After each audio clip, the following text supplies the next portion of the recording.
Baiklah, hari ini kita belajar kembali sama tentang materi kelas 8 dari saya, Star Project, yaitu tentang sistem rangka. Ini adalah rangka pada manusia yang nantinya jika sudah sampai dewasa mencapai jumlahnya 206 tulang. Kita akan bahas satu persatu, mulai dari fungsi dari rangka manusia. Ya, judulnya sistem gerak manusia. Yang pertama ya ini gambar keseluruhan sistem rangka manusia, tampak depan dan tampak belakang. Ya, jadi mulai dari tulang tengkorak, tulang selangka, lengan, tulang rusuk, pengumpil, sampai nanti tulang pada bagian telapak tangan. Inilah sistem rangka manusia. Kita bahas dulu satu persatu fungsi rangka. Yang pertama adalah memberikan bentuk pada tubuh dan menopang tubuh kita. Yang kedua adalah melindungi organ dalam seperti jantung dan paru-paru dan lainnya. Yang ketiga sebagai tempat menempelnya otot yang merupakan alat gerak aktif sehingga dapat menggerakkan tulang. Yang keempat, pada jenis tulang tertentu seperti tulang paha, tulang juga berfungsi sebagai tempat pembentukan sel darah. Sel darah dibentuk di bagian sumsum tulang, yaitu jaringan lunak yang terdapat di bagian tengah tulang. Proses terbentuknya tulang. Baik, ini tulang mulai tumbuh saat janin dalam kandungan hingga seseorang mencapai usia 25 tahun. Sebagian besar rangka janin dalam bentuk tulang rawan. Seiring dengan perkembangan janin dan setelah kelahiran, tulang rawan berkembang menjadi tulang keras. Proses pengubahan tulang rawan menjadi tulang keras disebut osifikasi. Nah, ini ada sebuah gambar dijelaskan seperti tulang rawan memiliki rongga yang terisi oleh osteoblast, yaitu sel-sel tulang yang aktif membelah. Selanjutnya osteoblast akan membentuk osteosit, yaitu sel-sel tulang. Di antara jaringan tulang yang terbentuk terdapat pembuluh darah yang membawa mineral berupa kalsium sehingga tulang menjadi keras. Struktur tulang, ini gambar struktur tulang. Ada lekukan dan tonjolan pada tulang berfungsi sebagai tempat menempelnya otot. Lubang sebagai, dan ini juga ada lubang sebagai tempat keluar masuknya pembuluh darah dan saraf. Dan permukaan tulang ternyata ditutupi oleh membran yang bernama periosteum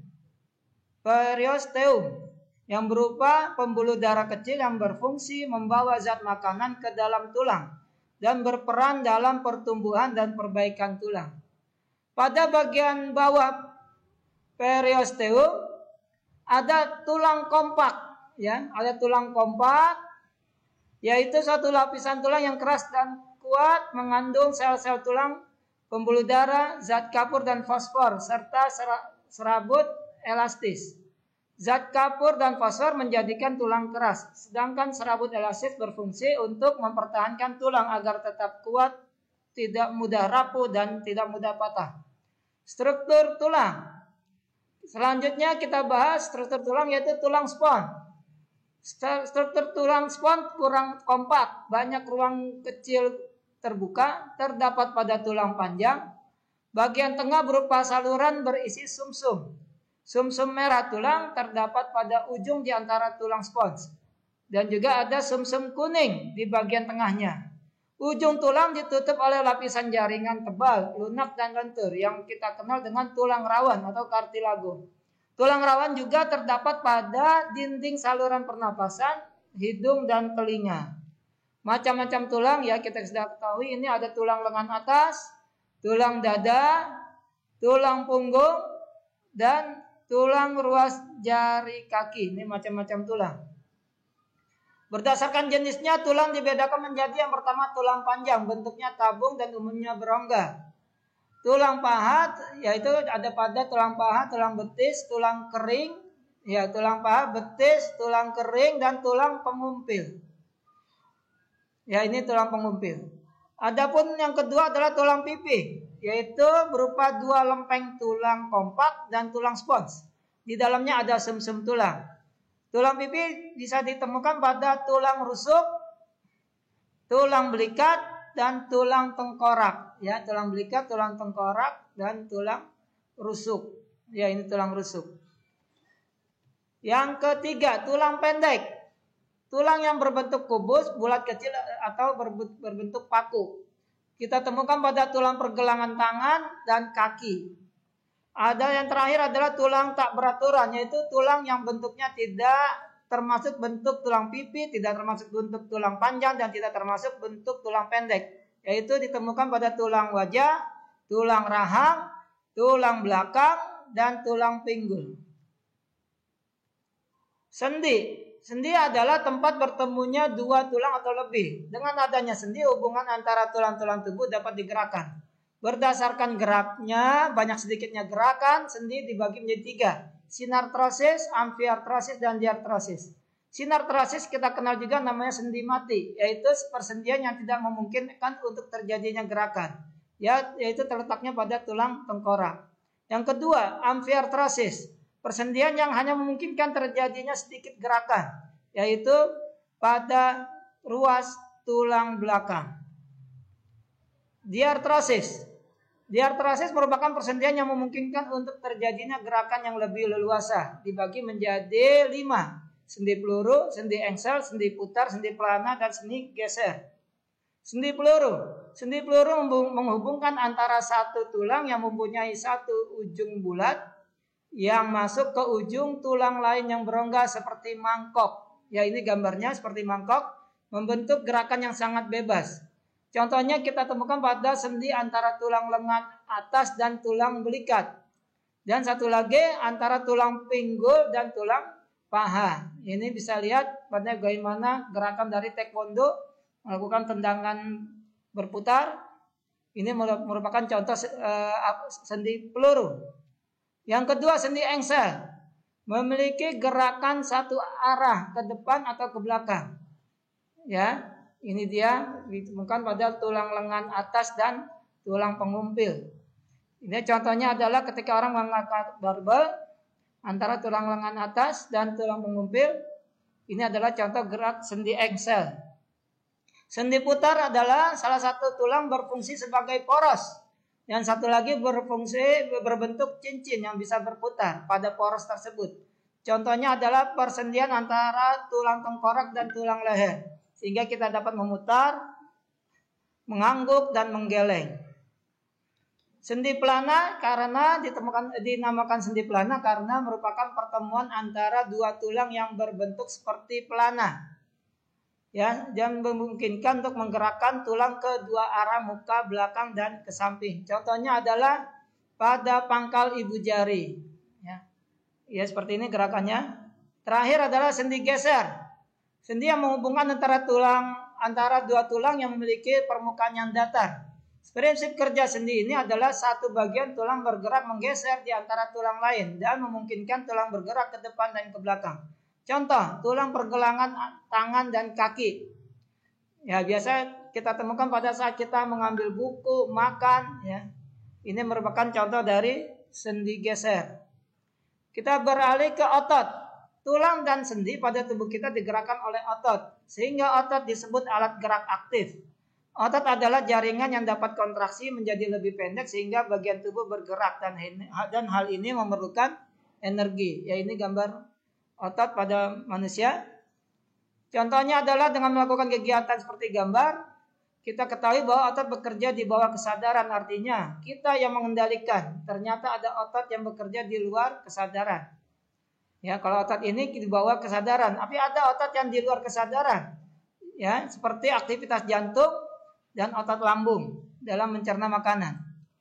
Otot dibagi menjadi 3, yaitu otot polos. Ini gambarnya. Otot polos bekerja di bawah kendali kesadaran kita. Ya, bisa ditemukan otot polos itu pada saluran pencernaan. Otot polos juga ditemukan pada pembuluh darah dan juga pada kantung kemih.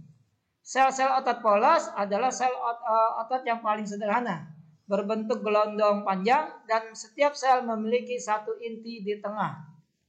Otot jantung. ya berbentuk memanjang, intinya ada di tengah, biasanya terdapat garis gelap dan garis terang. Otot jantung bekerja di luar kesadaran sehingga termasuk otot tak sadar. Sesuai namanya, otot jantung banyak terdapat pada jantung. Terakhir, otot rangka atau otot lurik. Otot yang melekat pada kerangka tubuh. Sel-sel ini otot berbentuk silinder panjang, memiliki lebih dari satu inti dan terletak di tepi sel. Otot ini bereaksi cepat terhadap rangsang, namun tidak dapat berkontraksi dalam waktu yang lama. Artinya bekerja di bawah kesadaran, jadi cepat lelah. Sifat kerja dari otot yang pertama adalah otot antagonis, yaitu otot yang bekerja berpasangan untuk mendorong terjadinya gerakan yang sifatnya berlawanan. Ya, ini ada bicep yang kontraksi dan ini tricep yang relaksasi. Contohnya adalah ketika bentuknya namanya extensor dan flexor pada otot bicep dan tricep, atau abduktor menjauhi badan dan aduktor mendekati badan, yaitu gerakan tangan sejajar dengan bahu dan sikapnya dengan sempurna. Yang ketiga depressor ke bawah dan elevator ke atas, misalnya gerak kepala dengan menundukkan dan menengadah. Terakhir ya supinator, menengadah, dan pronator, menelungkup. Misalnya gerak telapak tangan menengadah dan menelungkup. Sifat kerja yang kedua namanya otot sinergis, yang bekerja berpasangan untuk mendorong terjadinya gerakan yang sifatnya tidak berlawanan. Ya, contohnya adalah ketika tangan menengadah dan menelungkup. Ya. Gangguan pada sistem gerak manusia, yang pertama kita kenal namanya rickettsia, yaitu terjadi karena kekurangan vitamin D. Padahal vitamin D sangat dibutuhkan untuk membantu penyerapan kalsium dan fosfor, sehingga proses pengerasan tulang, karena kekurangan vitamin D, jadi proses pengerasan tulangnya terganggu. Adapun untuk melakukan penyembuhannya adalah, atau pencegahannya dari penyakit rickettsia adalah dengan melakukan penambahan kalsium, fosfor, dan vitamin D ke dalam menu makanan. Yang kedua, osteoporosis. Gangguan terjadi karena kekurangan kalsium dan terjadi pada orang tua, biasanya karena sedikitnya hormon yang dihasilkan, sehingga osteoblast berkurang dan tulang yang kurang mineral akan menjadi rapuh dan mudah patah. Yang ketiga adalah fraktura, yaitu terjadi karena benturan yang keras atau patah, ya, patah tulang. Yang keempat adalah artritis. Ini merupakan penyakit sendi. Tepatnya tulang rawan sendi yang rusak sehingga menyebabkan sendi sakit dan bengkok, kadang tidak bisa digerakkan. Rematik termasuk artritis karena adanya penimbunan asam urat pada sendi sehingga metabolismenya terganggu dan menimbulkan rasa sakit pada jari tangan, kaki, dan penumpukan kapur pada tulang sehingga sendi kaku. Yang terakhir adalah kyphosis, lordosis, dan skoliosis. Ya. Kalau kyphosis karena tulang belakang yang berlebihan di bagian dada ke arah belakang. Penyebabnya biasanya TBC, rickettsia, dan kebiasaan duduk yang salah. Lordosis yaitu melengkungnya tulang belakang yang berlebihan ke arah depan di bagian pinggang. Penyebabnya biasanya kegemukan atau orang hamil, rickettsia, dan kebiasaan duduk yang salah. Skoliosis yaitu melengkungnya tulang belakang ke arah samping. Penyebabnya biasanya polio dan kebiasaan duduk yang salah. Ya, ini kebiasaan duduk yang salah. Terakhir, upaya menjaga kesehatan sistem gerak. 1. Makan makanan yang mengandung kalsium berupa susu, kangkung, kedelai dan olahannya, ikan salmon, kacang almond, dan brokoli. Yang kedua, berjemur sinar matahari. Yang ketiga, makan makanan yang mengandung vitamin C, yaitu telur, minyak ikan, udang. Yang keempat, aktivitas yang cukup setiap hari seperti berjalan kaki, jogging, dan tenis. Yang kelima, menghindari kebiasaan tubuh yang salah. Duduk yang benar, posisi tegak, tidak bungkuk, dan tidur beralas yang datar dan padat agar tulang belakang tetap lurus. Baik, demikianlah materi tentang sistem gerak pada manusia. Semoga bermanfaat. Wassalamualaikum warahmatullahi wabarakatuh.